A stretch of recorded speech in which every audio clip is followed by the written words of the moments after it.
We used to YouTube. I had one last year. It got shut down by my parents. Oh. When they figured out that it was public, not even though I told them 5 times, this is going to be out public. All right, y'all gonna have to stick with me, because We always do, don't we? please do. Please don't stop. 'Cause Please don't stop the music. Sorry. all right, Matthew chapter 18, following chapter 17 from last week. The rhythm don't change until it does. I look need to start bringing my Matthew chapter 18. Good Lord. So we did 17 last week. Literally. We're just walking through Matthew. It's easy to remember. Holy Jesus. Yeah, that's who's talking. Yeah, Ellie.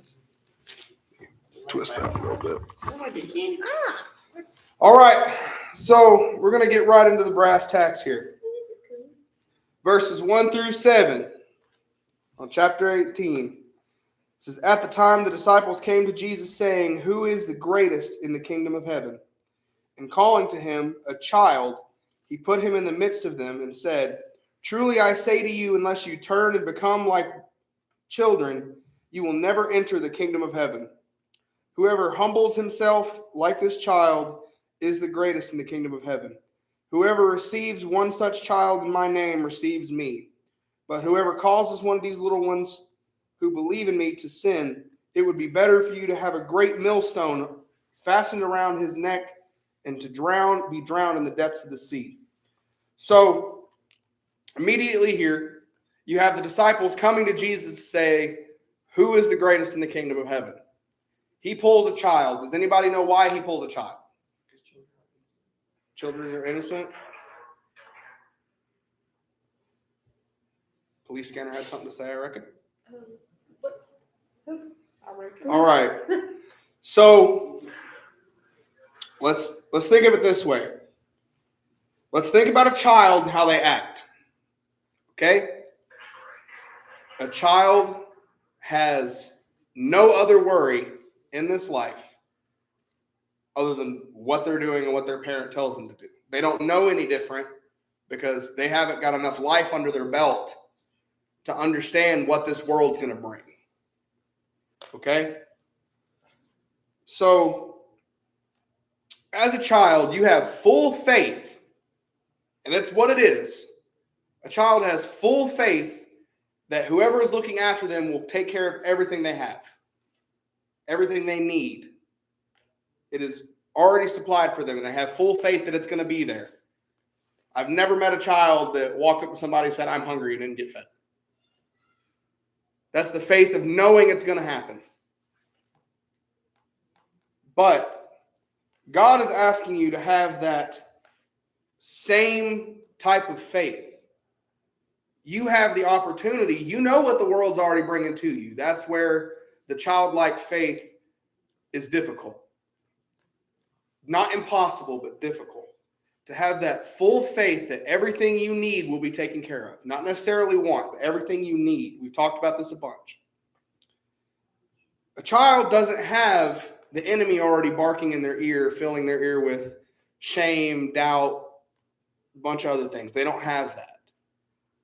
We do, because we've had life kick us in the pants. It's just how it works. But you can keep the childlike faith that no matter what so-and-so is doing, God's got me taken care of. So we're going to go to the second part of the scripture, and it says, if anyone would cause one of these young ones to sin. In other translations, I don't know what translations y'all have in front of you, but in other translation it says to stumble, to cause one of these young ones to stumble. When I think of the word stumble, I immediately think of the word fall, because if I stumble, I'm going to fall. I don't have very good balance. But what do you think he's talking about, fall? To stumble. What do you think he's talking about to cause one of these children to stumble? Anybody? To mess up. It says specifically in my translation, to sin. So you put fall with it, to fall away. Okay, so if you, how do I put this? Hang on.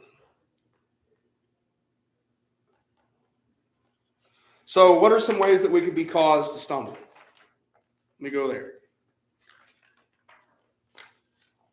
Peer pressure, things we've seen,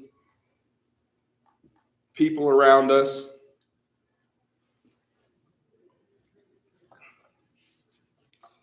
Because, did I jump ahead?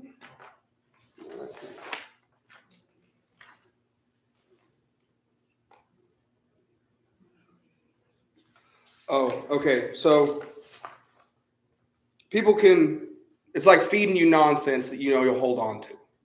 A child that doesn't know any better, they're going to hear what you're saying and take that to heart immediately because they don't know any different.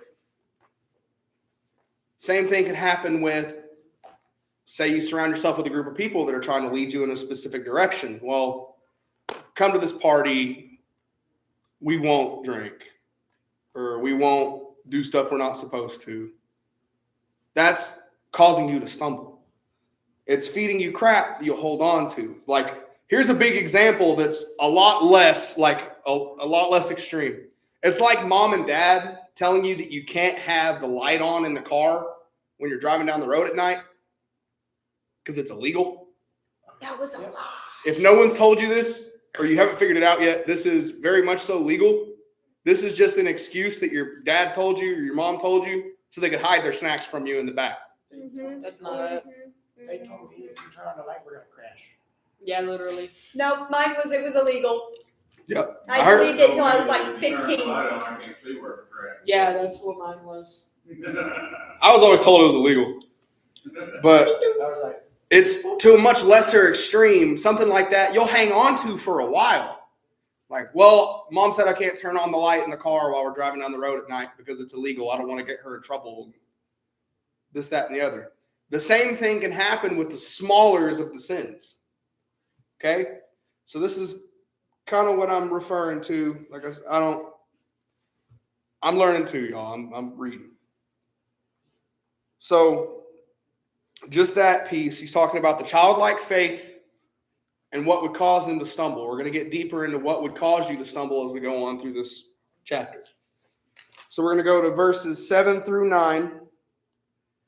It said, "Woe to the world for temptation to sin. For it is necessary that temptations come, but woe to the one whom the temptation comes." So I'm going to stop there for a second. Temptations are inevitable. Okay? He says it. He says, you're going to be tempted. This is a thing that you have to battle with. But with childlike faith, it comes a little easier to push that away because why do I need that? I have everything I need. But we're going to continue. It says, "And if your hand or foot causes you to sin, cut it off and throw it away. It is better for you to enter life crippled or lame than with 2 hands or 2 feet to be thrown into the eternal fire. And if your eye causes you to sin, tear it out and throw it away. It is better for you to enter life with 1 eye than with 2 eyes and be thrown into the pit of fire." So here's another thing. What can cause you to sin? Today's time, he's not speaking literal like cut off your hand. I mean, he might have been then, but for what we're talking about right now, figuratively, if your left hand causes you to sin, he tells you to cut it off. Apps on your phone, TV shows you watch, people you hang around, music you listen to. These are all things that can cause you to sin inadvertently or advertently. These are things to think about. You have all these things that could cause you to sin, but if it's causing you to sin, he's telling you to recognize it and cut it off. Like social media nowadays is filth, constant and utter filth. If you can't scroll Instagram without seeing filth and it's causing you to sin or have sinly thoughts, cut it off. If you indulge in a TV show that may be vulgar or anything else, and it's causing you to sin or have sinful thoughts, stop watching that show. I don't know if y'all ever heard of the Angel Network, but it's excellent, by the way. All the Angel Network. Like Angel Studios? Randy would know better than me. I still got to get it. But the Angel Network is Christian media for the most part. Am I right? Yeah, it's Christian shows and movies. There's a lot of good stuff on there. We've watched quite a bit of good stuff. But so another thing, and this one's more difficult. Like friend groups. If you have a group of friends and they're urging you to sin or causing you to stumble, there are ways to go about pulling yourself from that situation without causing harm. And we're going to get further into that the more we read. It's in a couple sections from now. But if you have a group of friends, like we're talking about here, that causes you to sin or causes you to have sinful thoughts, granted, you are your own person. You are not the people you hang around, but vice versa, you tend to hang out or act like the people you hang around. So if the people you're hanging around aren't a good influence for you or aren't trying to better your faith or are causing you to stumble, he's asking you to cut it, to pull these people distance. Not necessarily like cut them off, but distance, safe distance. So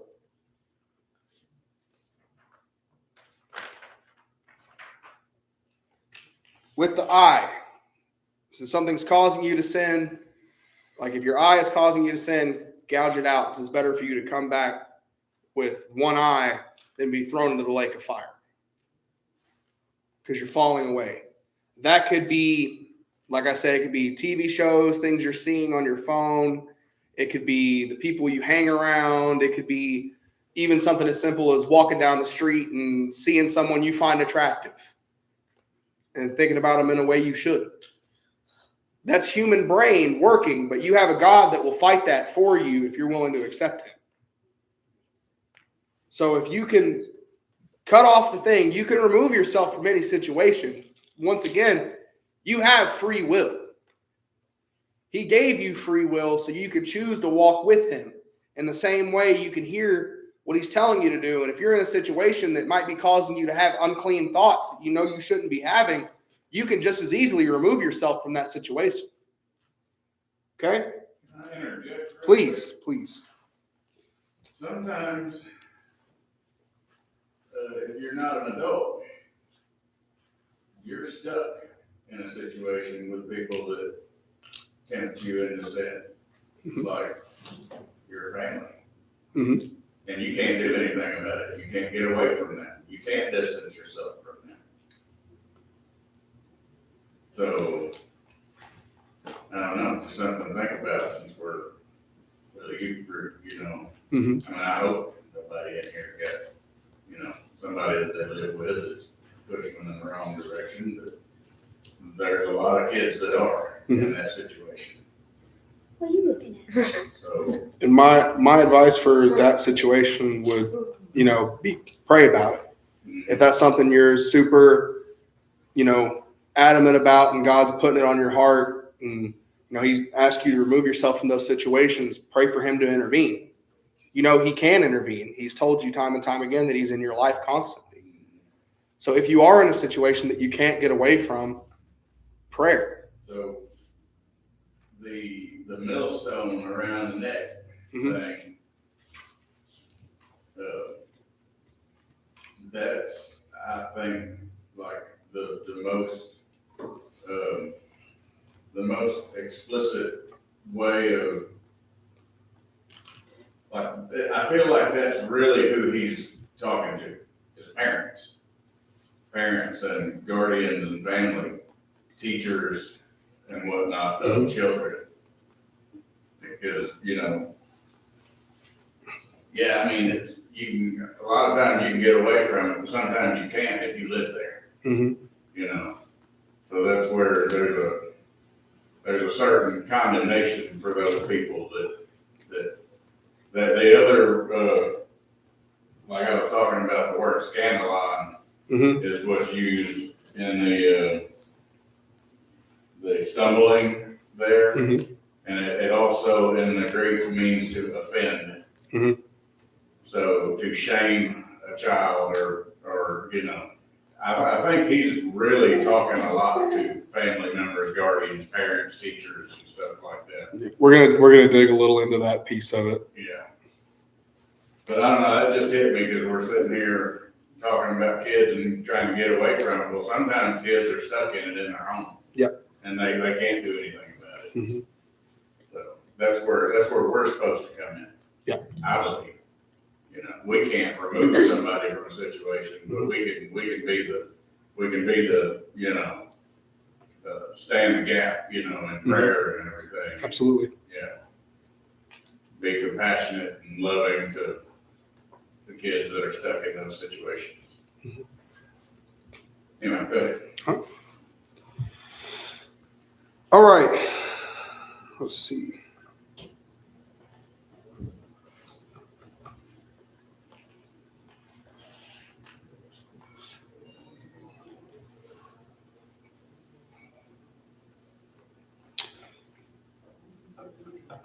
I guess I'll go ahead and jump to the next piece. That'll be 10 through 14. Who wants to read it?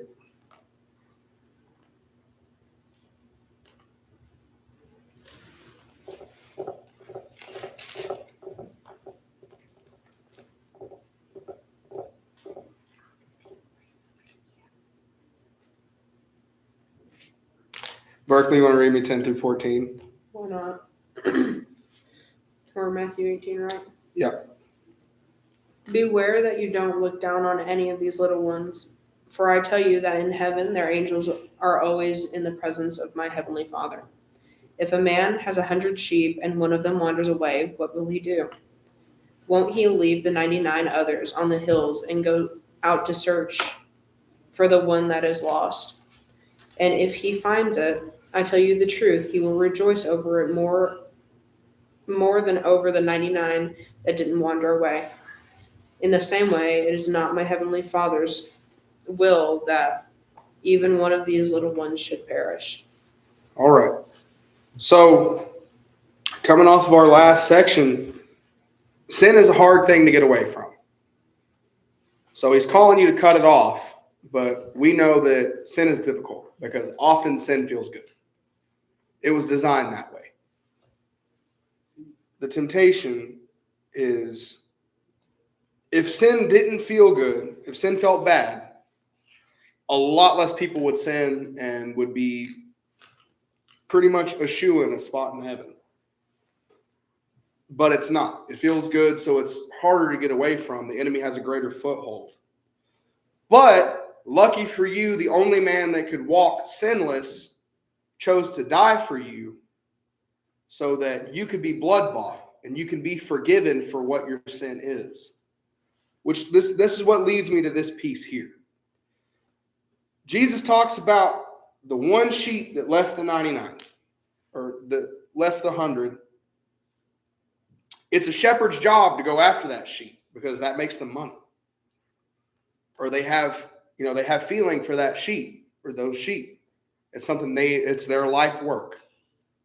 No matter what might happen, that's something that they have to deal with. But he, talking about the shepherd, his job is to go and find that one and bring it back to the flock. Such is the same with you.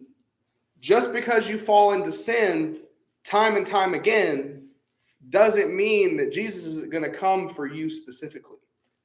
Just because you feel unworthy of the grace that he's trying to give you doesn't mean that he won't still come and get you. And furthermore, he says he'll rejoice over finding the one.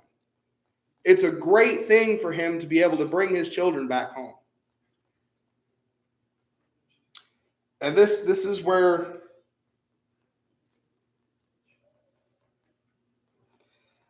the script gets turned a lot. Okay? And I feel like this weighs pretty heavy with this parable. The church is not a museum for the religious. I'll say it again. The church is not a museum for the religious. It is a hospital for the sick and the broken. Same vein here. You don't get cleaned up to take a shower. You take a shower to get cleaned up. Jesus doesn't care if you're broken or you're a sinner or you don't feel worthy. That's the point of the church, is to help you become clean and to find that grace that he's trying to give you. The church isn't a place where you put on a face and your best clothes and include yourselves in rituals of what people say the church should be. This church, is a place where the broken can find God and worship him for all that he's done and what he's brought you back from. You being the one that left the 99 is why the church is here. He's reaching to the ones. The 99 are going to worship him regardless. But he's reaching for the one because they're broken. Believe it or not, we all fall short of grace. None of us are worthy.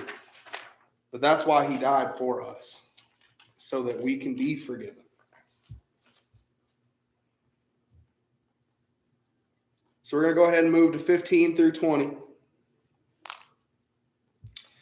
Allie, let me hear it. 15 through 20, please. Are we? Matt, are you serious? Yeah, I was taking notes. Matthew chapter 18, 15 through 20.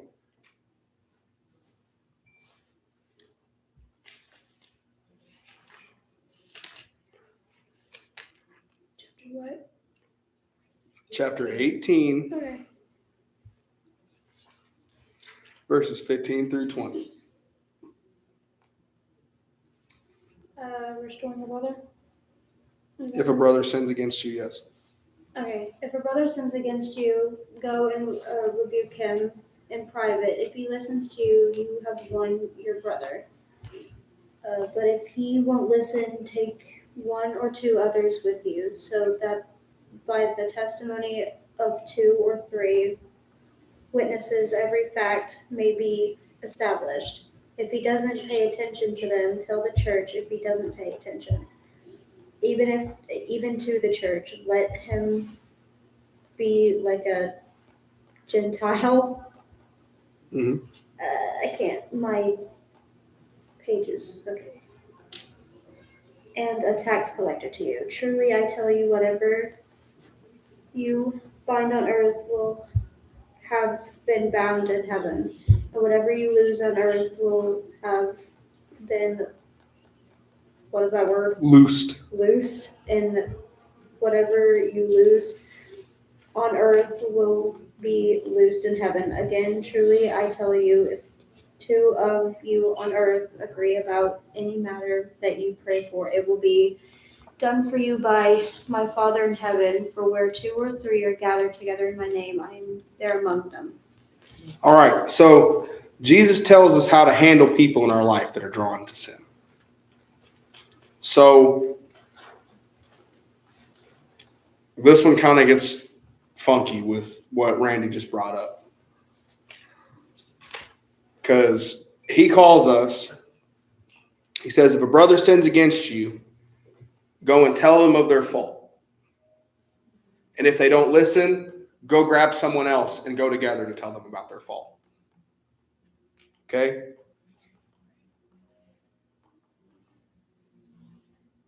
Then it says, if he refuses to listen to them, tell it to the church.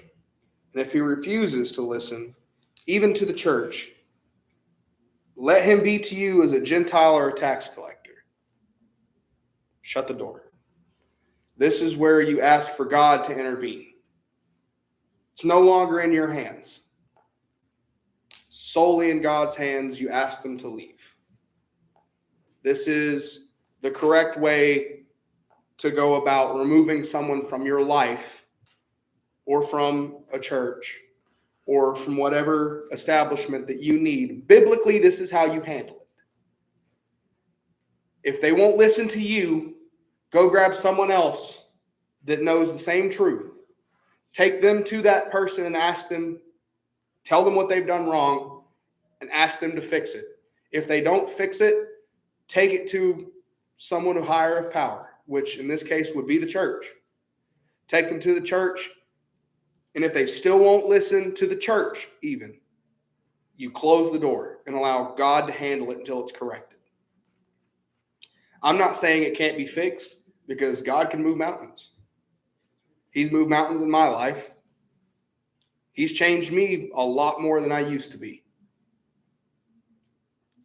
And he tells us the same thing that he told us in the last chapter. He said, anything you say, if two you agree on earth about anything they ask, it will be done for them by our Father in heaven.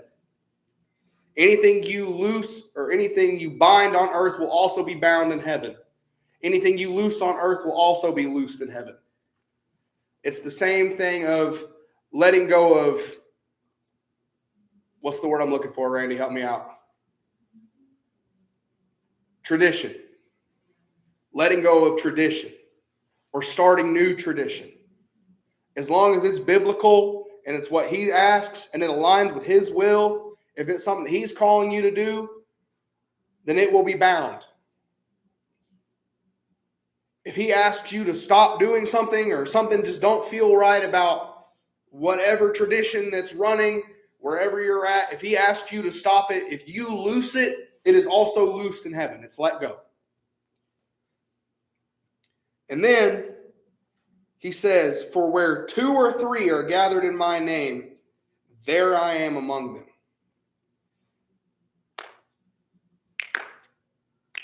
I might catch some flack for this. All right. In my opinion, and this is solely my opinion, a lot of people get it crossed. The room we stand in is a building.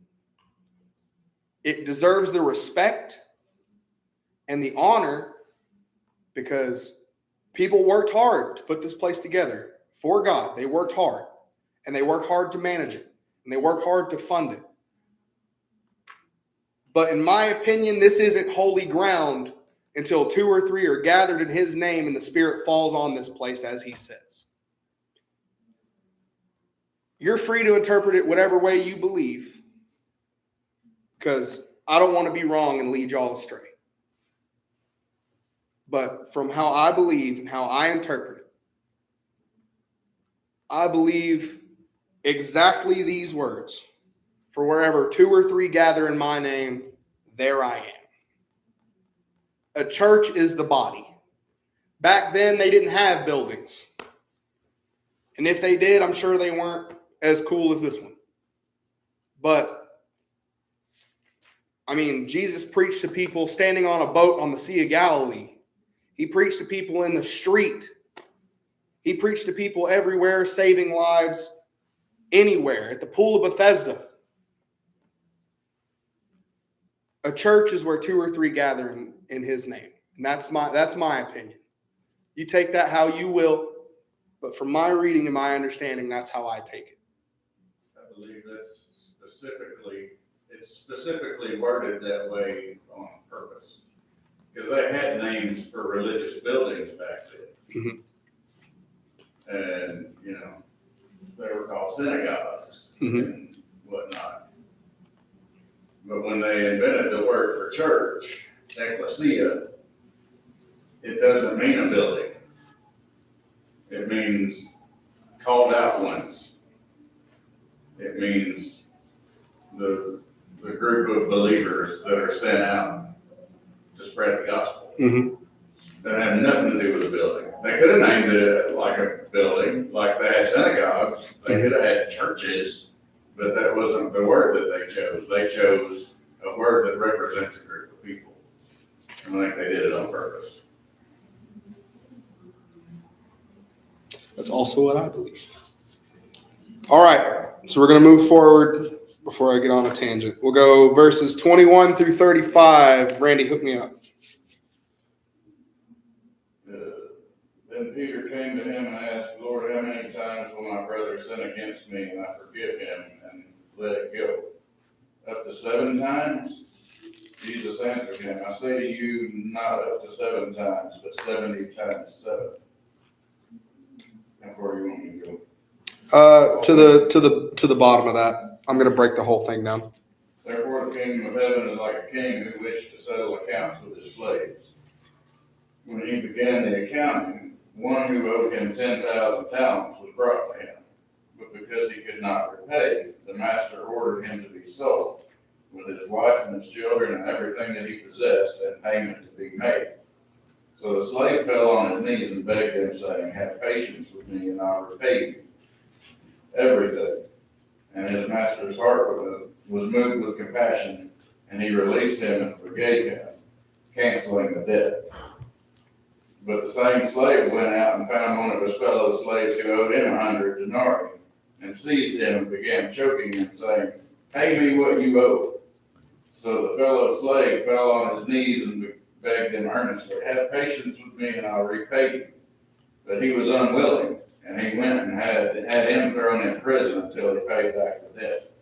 When his fellow slaves saw what happened, they were deeply grieved, and they went and reported to their master with clarity and detail, everything that had taken place. Then his master called him and said to him, you wicked and contemptible slave, I forgave all that debt of yours because you begged me. Should you not have had mercy on your fellow slave who owed you little by comparison, as I had mercy on you? And in wrath, his master turned him over to the torturers, the jailers, until he paid all the debt that he owed. My heavenly Father will also do the same to you. If each one of you does not forgive his brother from your heart. All right, so here we hear a parable from Jesus talking about a servant that owed money. He owed a lot of money. And the king threatened to sell him, his wife, and his children. But he forgave him. But the servant turned around and went and tried to go collect his debts without an inch of forgiveness. So we talked about asking people, like just in this last section, we talked about the correct way to remove people biblically. The same would go for people that have wronged you. No matter it be they hurt your feelings, they hurt you physically, or maybe they're just nowhere near what they need to be for your life. He still calls you to forgive. You are forgiven for everything. We have to remember that we are not worthy of his grace. But he forgives us for everything. So in this parable, you see God as the king. He says, I have forgiven you, but why can't you forgive? The same thing goes for you in this moment. Why can't you forgive someone when you've been forgiven for everything, no matter how bad it's been? I believe that a sin is a sin. And that ties from cussing to murder. That's a wide margin morally, but we're not the judge. We're not the jury. We're not the executioner. We're simply here. We are in charge of our own walk with Jesus. That's it. So if someone wrongs you, like Peter asked, he said, how many times should I forgive them for I just lose my mind? He says, not 7, but 70 times 7. Implying infinite. He says, you continue to forgive because that's what I call you to do. You forgive. That's what I done for you. They deserve the same. Because I forgive them. Why can't you forgive them? Okay?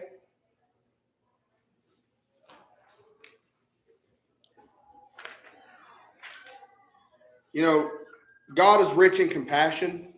He's rich in love and he's rich in mercy. And us as humans, we're not. but we can be. We can allow ourselves to be. Because human nature tells us someone burns me, why would I not burn them? An eye for an eye. That's human. That's not what he calls us to do. That's human. Well, he hurt me. I want to hurt him. That's not how it's supposed to be. That's not how he calls us to be.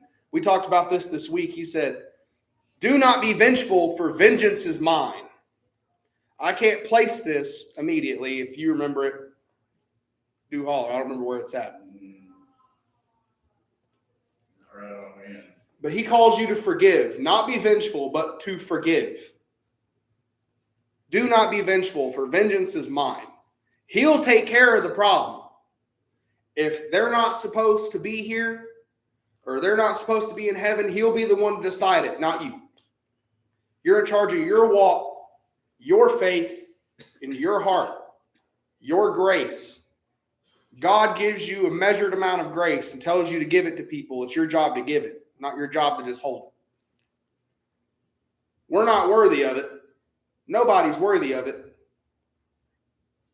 But us walking in faith will give us the opportunity to show that grace and to show that mercy. Whether or not you want to associate yourself with these people or not, you have the opportunity to show that grace and say, I forgive you. I may not want to be around you, but I forgive you. And that's not because of me. That's because that's what God calls me to do. He calls me to be more like him and to find people who are like him. People who want to be closer in faith. You mark this on your bingo card. It's the iron that sharpens iron. Right? That's what he calls you to be. Who knows? The person that you forgave might spend all day questioning themselves, why am I forgiven? What did I do to deserve this? And go digging in the same rabbit hole you're digging in, trying to figure out why you deserve it. You want Romans 12:19? Yeah, let's hear it. Beloved, never avenge yourselves, but leave it to the wrath of God, for it is written, vengeance is mine, and I will repay, says the Lord. That comes from Deuteronomy. To the contrary, if your enemy is hungry, feed it. If he is thirsty, give him something to drink, for by doing so you will heap burning coals on his head. Do not be overcome by evil, but overcome evil with good. And you can read into whatever you want on what it means to heap burning coals on someone. And just to wrap this full circle, you know who's really good at melting hearts when tensions are high? Really good at bringing some light into a situation that's otherwise dark? That's a child. Take it from me. I have a 6-year-old. She loves everybody and everybody loves her. If there's a heated moment, it wouldn't take nothing for her to walk in the room and go, you want to hear this crazy story I just heard? And then all of a sudden, all eyes are on her and all tensions are down. That childlike faith will bring you closer in the long run and teach you how to forgive. It'll teach you how to protect yourself from the sin, to protect yourself from the people that are causing you to stumble. It'll teach you how to be more like him and to be closer and to have the faith that everything I have is taken care of. That childlike faith is a solution to so many things. I mean, I don't know a 6-year-old on this planet that's depressed. I don't know a 6-year-old on this planet that has a crazy high anxiety.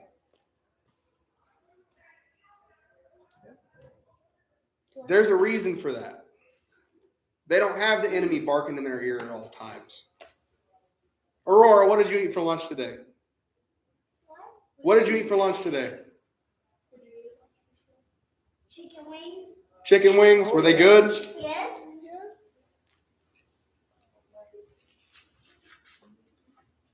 Did you have chicken wings? I have ham sandwich. The childlike faith will help you grow closer to Jesus. I've never heard anyone praise louder than that little girl in the car. I mean, the volume knob can be turned way down and she's still going to scream.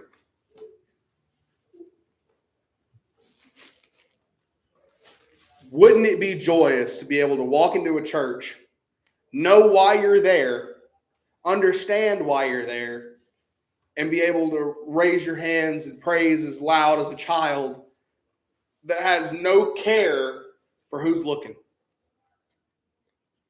They have no reason to be embarrassed. They're a child. You're a child of God, surrounded by other children of God. You have every reason to praise loud. You have every reason to worship with everything you have. You have every reason to be closer to God by what he's calling you to do. Somewhere along the lines, we forget that we're still children of God. That the I'm a child thought goes away because we have real people problems.